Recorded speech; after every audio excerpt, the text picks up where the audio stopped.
शिक्षकों नियारा रक्षा बंधन एठी भाई हाथ में भौणी नुहे बरं गछरे राखी बांधि नियारा ढंगरे रक्षा बंधन पालन कले शिक्षक। केवल से एका नुहंती छोट छोट पिलांकु भी आम जीवन में गछर महत्व बुझाई राखी बांधिबा को कहले शिक्षक। एभली नियारा रक्षा बंधन देखा मिली बालेश्वर जिला बस्ता ब्लॉक थेंगुड़ीडीह ग्राम रे।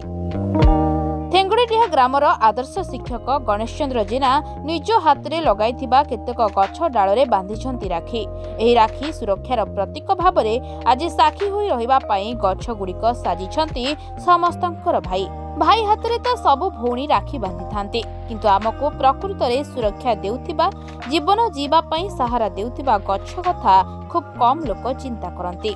भौणीर सुरक्षा पई भाई जेमिति सब किछि करिथाय गछ मध्य बिना स्वार्थ रे समग्र मानव समाजर हित पई अंगारकाम्ल को शोषि नहीं अम्लजान दान करिथाय। केवल गछरु अम्लजान मिलिथाय ताहा नुहे पृथ्वीर वातावरण ठीक रखिबारे मध्य गछ आमको सहाय्य करिथाय।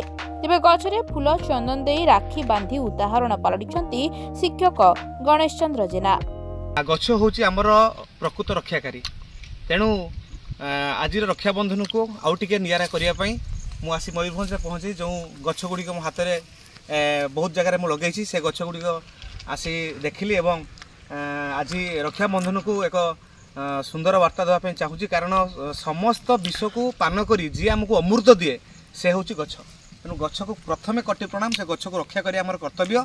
आज शुभ दिन अवसर में जमीती भाईटे गोटे भौणी को जमती सारा जीवन रक्षा करने से तार आप्राण चेष्टा करें से भाई आज रक्षा बंधन में जमीती गछ बा वृक्ष आमको रक्षा करुच्ची। तेणु आज रक्षा बंधन गछ आम मध्य एक निबिड़ संपर्क स्थापन करने मोर प्रयास चेष्टा करी समस्ते वृक्ष को भल पातु। गोटे गछ गोटे जीवन गोटे गछ गोटे जीवन। बालेश्वर भरत कुमार दास का रिपोर्ट सरकार न्यूज।